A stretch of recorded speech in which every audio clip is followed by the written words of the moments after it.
What's up, guys? Will back with RCR. First of all, I want to say thank you to everybody who's been commenting and watching the last two videos. I know we took about a 3-year break from YouTube, 4 years, something like that. So it's really nice to see everybody who has stuck around. Thank you for that. We really do appreciate it. This week, okay, so it's a gene that's had a bunch of controversy. Is it a normal? Is it not a normal? Is it a real thing? Is it not a real thing? And that's Mandarin. I think by now most people know that the Mandarin gene is a real gene. I'm going to show some examples this week and let you guys be the judge of it. Personally, I look at Mandarin like a gene that I want to put it into everything. Not necessarily everything, but I personally believe it is a game changer for reds in ball pythons. Hopefully you guys will agree. I'm going to show you some examples and I'm going to let you guys make up your minds. But yeah, let's get right to it.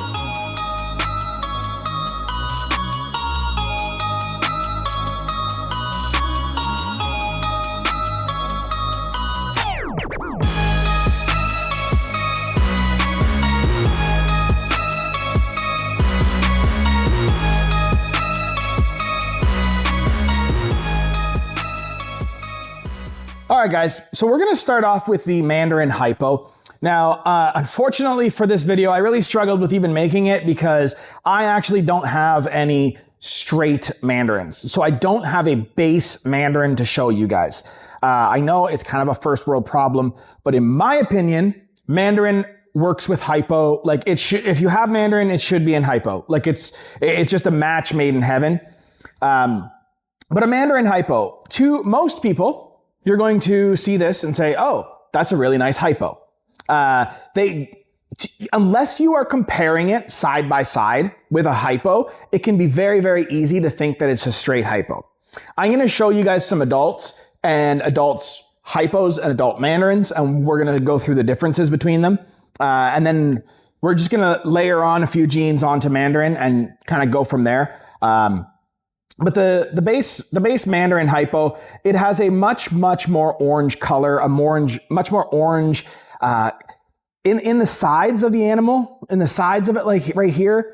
It does have some, like, I hate to use the term red because it's not red, but it's that Mandarin color. It has that kind of like that blood orange Mandarin color to it. It's otherwise, as far as pattern and things go, I don't see a whole lot of like, oh, Mandarin does this to the pattern or anything. It really seems to be a color mutation through and through. But they definitely have this overall like kind of peachy hue to them. They're just like it's like if you took a hypo and just dialed up the orange saturation in a base hypo.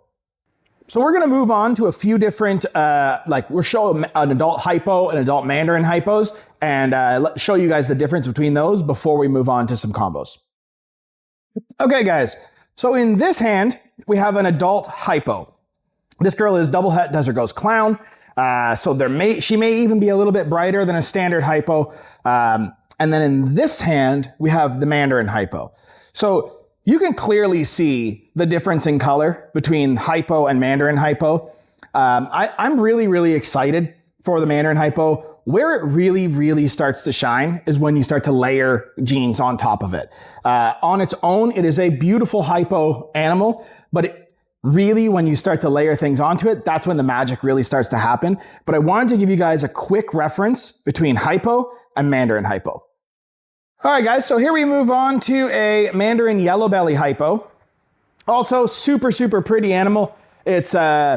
It still keeps that nice gold color of the Mandarin, maybe boosted even a little bit by yellow belly, but gets a lot of that yellow belly checkering down the belly. I'll put a reference with the yellow belly Mandarin hypo beside the Mandarin hypo, just so you can kind of see that difference. But you can kind of see where we're going with this. You just keep stacking as you keep layering things on to the Mandarin hypo. It just gets prettier and prettier and prettier. And the beauty about Mandarin is it does have a really cool super. So this is a Mandarin yellow belly hypo. Beautiful animal. And we're just going to keep going from here. Thought I'd put a quick disclaimer in here. If you guys are ever interested in an animal that you see on screen or a project or anything that you're interested in adding to your collection, I'm going to put a link down below in the description. It's day56.com/RCR. Basically, you can go in there, you can put your name, your email address, jeans that you're interested in, and it will put you into my contacts list and let me know the jeans that you're interested in. When those jeans are available, I'm able to easily email you, send you a, hey, just thought I'd let you know there's a Super Mandarin hypo available. If that's something you're interested in doing, feel free, click the link down below, and let's keep going. All right, here we move on to the Orange Dream Mandarin hypo. I think this thing is absolutely spectacular. There's not even much to say about it. It's just so orange. The colors are so saturated. It looks so good. And when you compare this to the Mandarin hypo versus the Mandarin yellow belly hypo versus the Orange Dream Mandarin hypo, it just gets better and better and better as they, as we get more and more impactful genes into the project. The Orange Dream yellow belly Mandarin hypo is incredible. I've seen videos of it. I've held it in my hand. I do not have it here with me, so I wish I did, but yeah, no dice on that one. Yeah, what do I say about Mandarin Orange Dream? I mean, I think it's a really good combo. One of the cool things about this is that both of these genes have amazing super forms. So we can make the Super Mandarin Orange Dream hypo, the Super Orange Dream Mandarin hypo, and then obviously going to be pretty coveted, the Super Orange Dream Super Mandarin hypo. That's where I want to go with it. That's what I'm excited for, and that's the direction we're headed. All right, guys, this is it. This is probably the nicest hypo in my collection. This is the Super Mandarin hypo.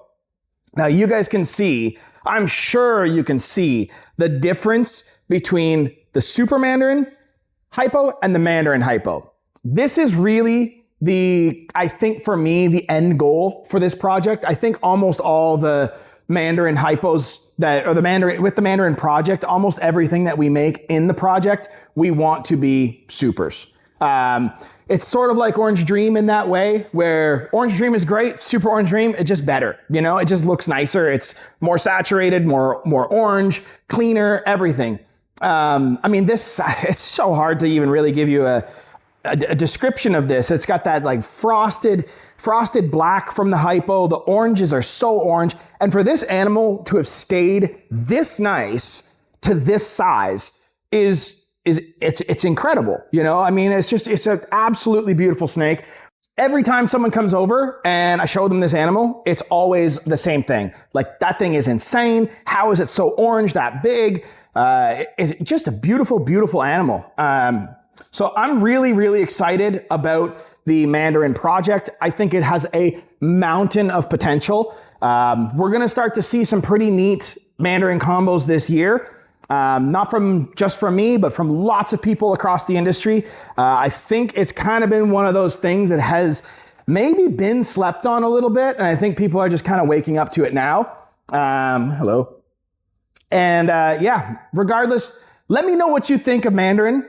What's your take? I'm sure most of you guys are going to say like the Super is the best one. I am really partial to the Orange Dream Mandarin hypo as well. Let me know what you guys think.